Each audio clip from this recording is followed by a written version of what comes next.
बारिश में अमीर बहू का बेघर पानी टंकी ससुराल। जब से तुम दोनों भाई पानी की टंकी की फैक्ट्री में लगे हो तब से माल की बिक्री पहले से काफी ज्यादा बढ़ गई है। वरना पहले जो कारीगर मैंने रखे थे वो तो पैसों में काफी गफलेबाजी करते थे। अरे कुछ ने तो मेरी फैक्ट्री से नई नई टंकियां ही गायब कर दी थी। अपना तो एक ही उसूल है कि जिस थाली में खाओ उसे सिर आंखों पर लगाओ, ना कि उसमें छेद करो। हमारी तरफ से काम में कभी बेईमानी नहीं होगी मालिक। वैसे फैक्ट्री के पीछे कुछ पुरानी टंकी रखी हुई हैं, थोड़ी बहुत टूटी हैं, तो वो टंकियां क्या हम ले जा सकते हैं घर में? सामान और पानी रखने के लिए बड़े काम आती हैं। हाँ हाँ, वैसे भी उनका क्या ही काम, कौन खरीदा गोने, ले जाओ।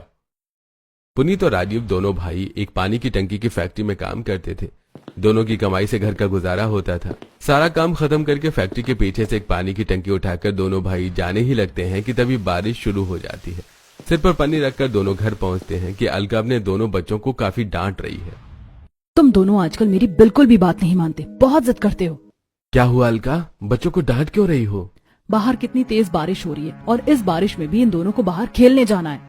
पापा हम कहाँ खेले, बारिश की वजह से माँ बाहर जाने नहीं देती और घर में खेलते तो दादी डांट देती हैं। आप हमारे लिए अलग कमरा क्यों नहीं बनवा देते? मेरा दोस्त है ना विक्की, उसका तो खुद का कमरा है, मुझे भी उसके जैसा कमरा चाहिए।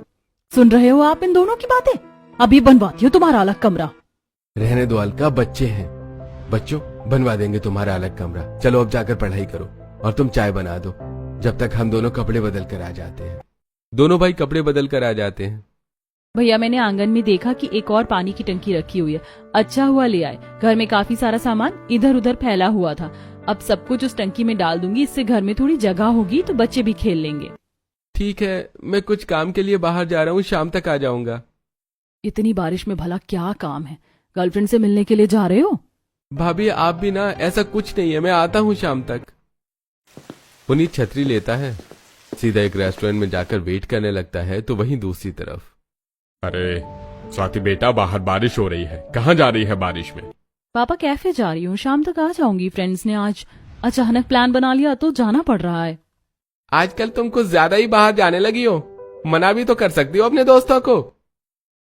तुम भी तो अपने समय में अपने दोस्तों के साथ घूमने जाया करते थे, मैंने रोका तुझे, आज तक जो तू इसे रोक रहा है। जाओ बेटा तुम। अपने पिता की बात सुनकर स्वाति काफी खुश होती है तो वहीं अनुराग का मुंह बन जाता है। स्वाति उसी रेस्टोरेंट में जाती है जहां पुनीत बैठा होता है। अरे मैडम जी, कुछ ज्यादा ही जल्दी नहीं आ गई आप? बारिश की वजह से रास्ते में काफी ट्रैफिक था, सॉरी बेबी। अमीरी गरीबी की दरार के बावजूद भी स्वाति और पुनीत एक दूसरे से काफी ज्यादा प्यार करते थे। तो वहीं दूसरी तरफ अब हमारी स्वाति भी बड़ी हो गई है, सोच रहा हूँ बिजनेस की आधी बागडोर उसके हाथ में दे दूं।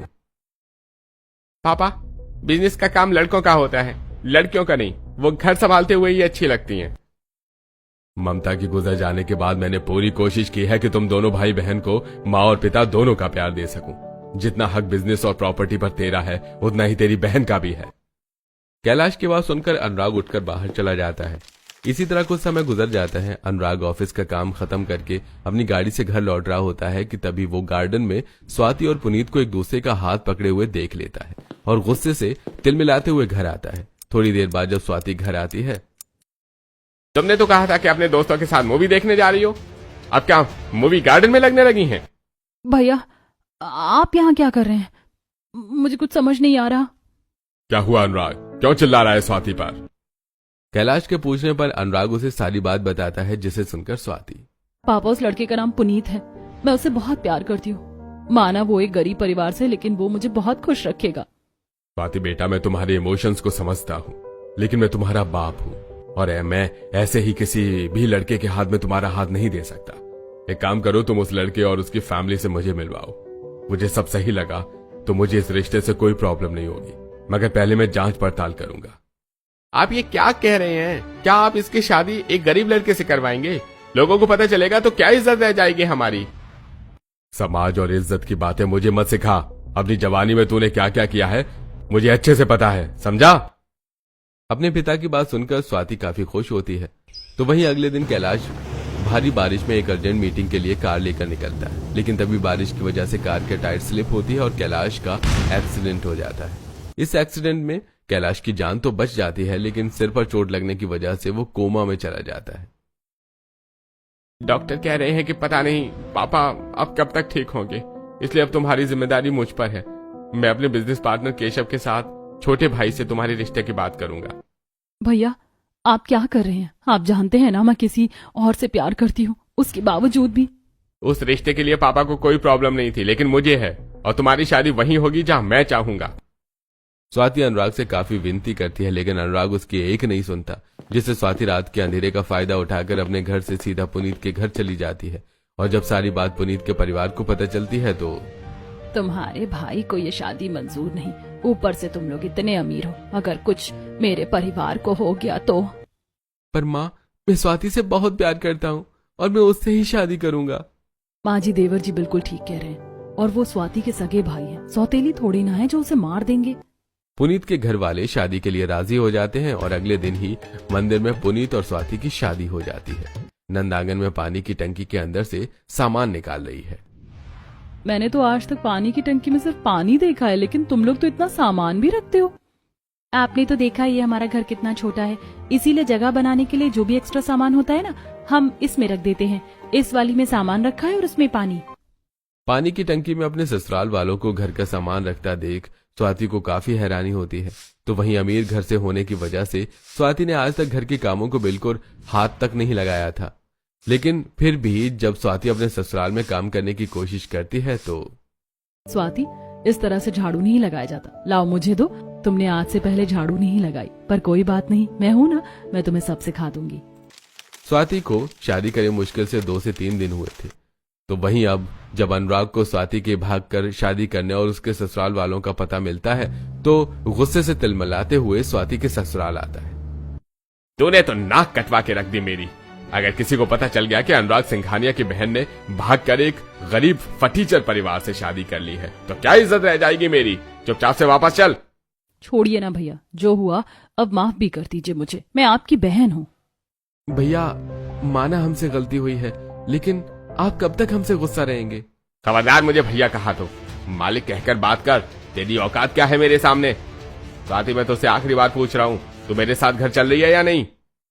स्वाति पुनीत का हाथ नहीं छोड़ना चाहती थी। ये देखकर अनुराग अपनी अमीरी और रुतबे का फायदा उठाकर बुलडोजर मंगवाता है और देखते ही देखते ससुराल वालों के सामने ही उनका इकलौता आशियाना तोड़ देता है और कोई भी कुछ नहीं कर पाता।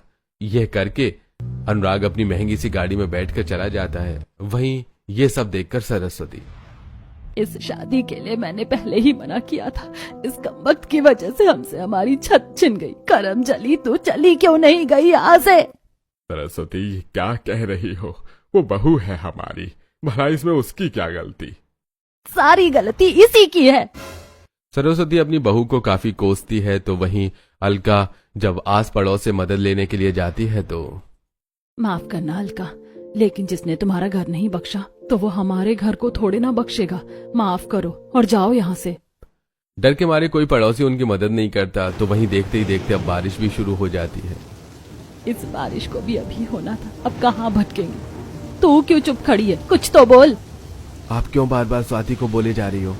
उसने तो अपने भाई को रोकने की कोशिश की थी ना। सभी बारिश में अब एक बड़ी सी पन्नी ओढ़कर बैठे होते हैं। तो वहीं तभी स्वाति की नजर पानी की टंकी पर जाती है जिसमें उसके घर का फालतू सामान वो रखते थे, जिसे देखकर मैं सोच रही हूँ क्यों ना हम लोग इस टंकी के अंदर चले जाएं, साइड से इसे कट कर लेते हैं। बेकार का ही सामान रखा है, गीला भी हो जाएगा तो कोई फर्क नहीं पड़ेगा। तुम इस टंकी को खाली करो और मैं दूसरी वाली को कर देती हूँ। स्वाति एक टंकी के अंदर से सारा सामान निकालती है। तो वहीं अलका भी दूसरी टंकी में रखा हुआ सारा पानी खाली कर देती है और पुनीत एक बड़े से चाकू की मदद से टंकी का आगे का थोड़ा हिस्सा काट लेता है। एक टंकी में 4 से 5 लोग आ जाते हैं। तो वहीं दूसरी टंकी में बाकी बचे हुए लोग। मुझे माफ कर देना पुनीत, मेरी वजह से कितना सब कुछ हो गया। इससे अच्छा तो मैं तुमसे शादी ही ना करती। इसमें तुम्हारी कोई गलती नहीं है और माँ की बातों पर ध्यान मत दो, वो बस घर टूट जाने की वजह से थोड़े सदमे में है। सुबह होते ही राजीव और पुनीत अपने मालिक संदीप से कुछ पैसों की मदद मांगने के लिए जाते हैं, लेकिन संदीप उन्हें ही उल्टा काम से निकाल देता है। हम तो इतना अच्छा काम करते हैं, फिर आप हमें फैक्ट्री से क्यों निकाल रहे हैं?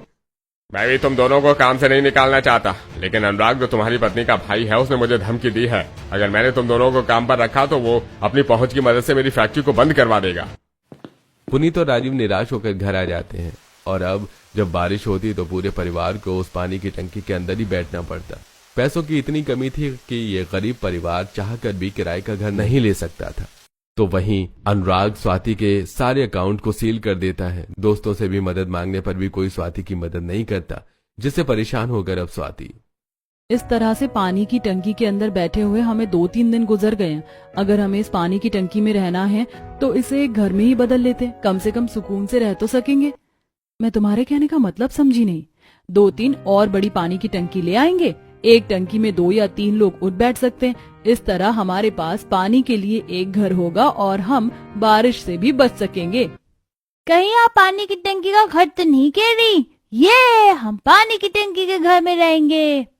राजीव और पुनीत अपनी फैक्ट्री के पीछे के हिस्से में जाते हैं, जहां उन्हें ढेर सारी टूटी फूटी पानी की टंकी होती हैं। दोनों भाई छांट कर 2 से 3 बड़ी बड़ी पानी की टंकी लेकर घर आ जाते हैं। पहले हम इस मलबे को यहाँ से साफ कर देते। यहीं पर हम लाइन से इन 4-5 टंकी को रखेंगे और उनके आगे के हिस्से को काट लेंगे, जिससे हम आराम से अंदर बाहर जा सके। इन 3 बड़ी टंकियों में हम लोग आराम से रह लेंगे और इस छोटी टंकी में हम रसोई बना लेंगे। इससे बारिश में भी खाना बनाने में कोई दिक्कत नहीं होगी। मैं बहू के साथ मिलकर इस पानी की टंकी को काट रहा हूँ, तुम लोग बाकी की टंकी को काटो।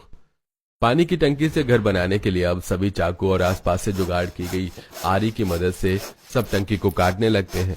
टंकी काटते काटते गलती से स्वाति चाकू अपनी उंगली पर ही लगा लेती है, जिससे खून निकलने लगता है।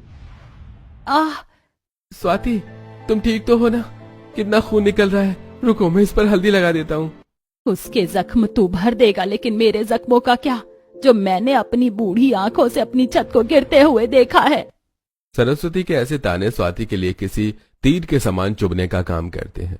तो वहीं बची सारी टंकियों के हिस्से को काटने के बाद अब पाखी दरवाजे के तौर पर उन पर एक एक पर्दा लगा देती है। भाभी, अब दरवाजा तो लगेगा नहीं, तो मैंने पर्दा लगा दिया है, इससे कोई बाहर से अंदर नहीं देख सकेगा। आखिरकार इस गरीब परिवार का पानी का टंकी का घर बनकर तैयार हो चुका था। तो वहीं बचे खुचे बिस्तर को 1-2 घर में लगाने के बाद दोनों बहुएं मिलकर छोटे मोटे कपड़ों और कतरनों से एक और बिस्तर बनाती हैं। ये लो, तकिया तो बनकर तैयार हो गया, बिस्तर भी लगभग तैयार है। तुम और पुनीत यहाँ और थोड़ी देर आराम कर लो, मैं जब तक खाना तैयार कर लेती हूँ। पानी टंकी के घर से निकल अलका छोटी वाली टंकी घर में जाती है, जहाँ उसने रसोई का बचा हुआ थोड़ा बहुत सामान रखा था। तो वहीं दूसरी तरफ एक टंकी घर में दोनों बच्चे खेल रहे होते हैं और देखते देखते अब बाहर बारिश शुरू हो जाती है। राजू, अब हम इस बारिश में भी जितना चाहे उतना खेल सकते हैं ना? हम भीगेंगे भी नहीं और ना ही हमारी शोर से किसी को दिक्कत होगी।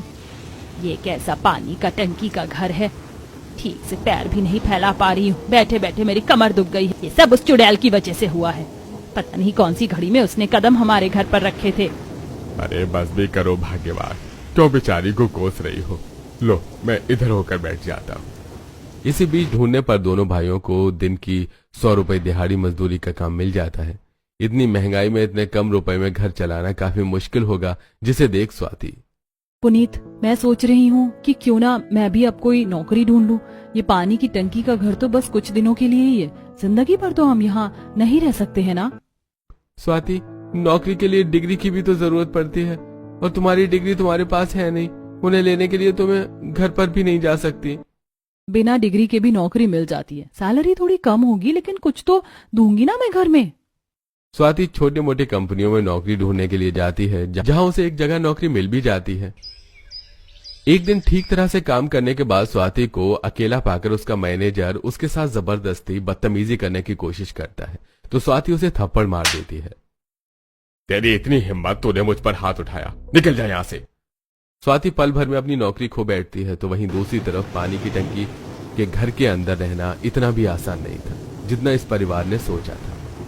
बाहर कितनी तेज बारिश हो रही है और ये टंकी भी यहाँ से टूट रही है। कितना पानी टपक रहा है इसके अंदर, अब क्या करें? प्लास्टिक का टुकड़ा हो तो मुझे दो, मैं कुछ करता हूँ। अलका एक प्लास्टिक का टुकड़ा राजीव को देती है, जिसे लेकर टेप से राजीव उस क्रैक पर अच्छे से चिपका देता है। तो वहीं दूसरी तरफ ना ठीक से बैठ सकती हूँ ना उठ सकती हूँ, पैर मोड़े मोड़े मेरे कमर में दर्द हो गई है। भगवान, जितना इस परिवार ने इस पानी की टंकी के घर के अंदर रहना आसान सोचा था, ये उतना ही मुश्किल है। इसी तरह अब 2-4 दिन गुजर जाते हैं। शाम का वक्त था, भारी बारिश के साथ तेज तूफानी हवाएं भी चल रही थी। दोनों बच्चे टंकी घर के अंदर खेल ही रहे थे कि तभी तेज हवा की वजह से उनकी टंकी उल्टी हो जाती है। बच्चों के चिल्लाने की आवाज सुनकर सभी बाहर आते हैं और जल्दी से उन्हें उस टंकी से बाहर निकालते हैं। कहीं लगी तो नहीं ना तुम्हें? माँ मेरे कोहनी पर लग गई है, ये गोना कितनी लाल हो गई है। करे कोई और भुगते कोई, और पता नहीं क्या क्या देखना बाकी रह गया है। सरस्वती के ताने सुन सुनकर स्वाति काफी परेशान हो गई थी, लेकिन मजबूरन वो कुछ भी नहीं कर पा रही थी। आस पड़ोस के कई लोग इस गरीब परिवार को इस तरह पानी की टंकी के अंदर रहता देख इनका मजाक उड़ाने से भी बाज नहीं आते। बड़ा शौक तो ना तुम्हें अमीर घर की बहू लाने का। तुम तो महलों के सपने देख रहे होगे, लेकिन तुम्हारी अमीर बहू ने तो तुम्हें इस पानी की टंकी के अंदर लाकर रख दिया। स्वाति और भी कई जगह पर नौकरी ढूंढने की कोशिश करती है, लेकिन कहीं पर भी उसे ठीक से नौकरी नहीं मिल पा रही थी, जिससे वो काफी परेशान थी। मेरे पैदा होने के बाद मेरी माँ गुजर गई। शादी की बात करते ही मेरे पिता का एक्सीडेंट हो गया और वो कोमा में चले गए। और ये सब कहीं मैं मनहूस तो नहीं? ऐसा मत कहो, तुम देखना सब ठीक हो जाएगा। ऐसे ही 2-4 दिन गुजर जाते हैं तो वहीं दूसरी तरफ कैलाश के हालात में सुधार होने लगता है और वो कोमा से बाहर आ जाता है। कैलाश के कोमा से बाहर आते ही अनुराग अपने किए को छुपाकर स्वाति के घर से भाग जाने की खबर अपने पिता को देता है। नहीं, मैं ये नहीं मान सकता कि मेरी बेटी ऐसा नहीं कर सकती। तुम झूठ कह रहे हो मुझसे। आपको तो मुझ पर कभी विश्वास ही नहीं था। भला आपसे झूठ बोलकर मुझे क्या मिलेगा? अरे यकीन नहीं होता तो उसकी सहेलियों से पूछ लीजिए, वो भी जानती है इस बारे में। उसने तो सारी जगह हमारी नाक कटवा के रख दी है। मैं समझाता रहा आपको कि उसे इतनी ढील मत दीजिए, लेकिन आपने मेरी एक नहीं सुनी। आपकी हालत पर भी उसे तरस नहीं आया। ये सब जानकर कैलाश काफी ज्यादा हैरान था, लेकिन उसे अभी भी अनुराग की बातों पर यकीन नहीं था। कुछ दिनों में पूरी तरह से ठीक होकर कैलाश जब घर आकर नौकरों पर दबाव देकर उनसे इस बारे में पूछता है तो उन्हें सच्चाई पता चलती है। कैलाश अपने आदमियों को भेजकर अपनी बेटी के रहने का पता निकलवाता है, तो वहीं दूसरी तरफ हमेशा की तरह सरस्वती आज भी स्वाति को ताने दे रही होती है। इसने तो बर्बाद कर दिया हमें, और कितना बर्बाद करेगी? चली जा यहाँ से। अब क्या हम में से किसी की जान लेकर ही मानेगी? हमें इस पानी की टंकी के घर के अंदर लाकर रख दिया। सरस्वती स्वाति को ताने दे ही रही होती है कि तभी वहां कैलाश आ जाता है। अपने पिता को अपनी आंखों के सामने सही सलामत देखकर स्वाति अपने पिता के गले लगकर खूब रोती है। आप ठीक हो गए। पता है, मैं रोज आपके ठीक होने की भगवान से दुआ मांगती थी। आपको इस तरह छोड़कर मैं शादी नहीं करना चाहती थी, लेकिन मैं बहुत मजबूर थी। जानता हूँ मेरी बच्ची, अनुराग ने मुझे झूठी कहानी सुनाई, लेकिन मुझे उस पर विश्वास नहीं हुआ, क्योंकि मैं तुझे अच्छे से जानता हूँ। सच्चाई का पता लगते ही मैं तुझे ढूंढता हुआ यहाँ आ गया। आप लोग मुझे माफ कर दीजिए। मेरे बेटे ने आप लोगों के साथ जो भी किया वो बहुत गलत किया। आप लोगों को जितनी भी तकलीफ हुई है मैं उसका हर्जाना भरने के लिए तैयार हूँ। मैं जल्दी आप लोगों के लिए एक बड़ा घर बनवा देता हूँ। आप लोग उसमें आराम से रह सकते हैं। ये कैसी बातें कर रहे हैं? इसकी कोई जरूरत नहीं है, और जो भी हुआ उसमें स्वाति की भी कोई गलती नहीं, हम समझ सकते हैं। आप लोगों की हालत देख रहा हूँ, भला मैं अपने समधन समधी को इतनी तकलीफ में कैसे देख सकता हूँ? पापा, आप ठीक हो गए और आपको सच्चाई का पता चल गया, यही मेरे लिए काफी है। हमें और कुछ नहीं चाहिए। स्वाति और उसके ससुराल वालों के लाख मना करने पर भी अब कैलाश स्वाति को अपने बिजनेस में हिस्सा देता है और पुनीत भी स्वाति की मदद करता है और एक शानदार घर बनवा लेता है। वहीं दूसरी तरफ सरस्वती भी स्वाति को माफ करके अपना लेती है।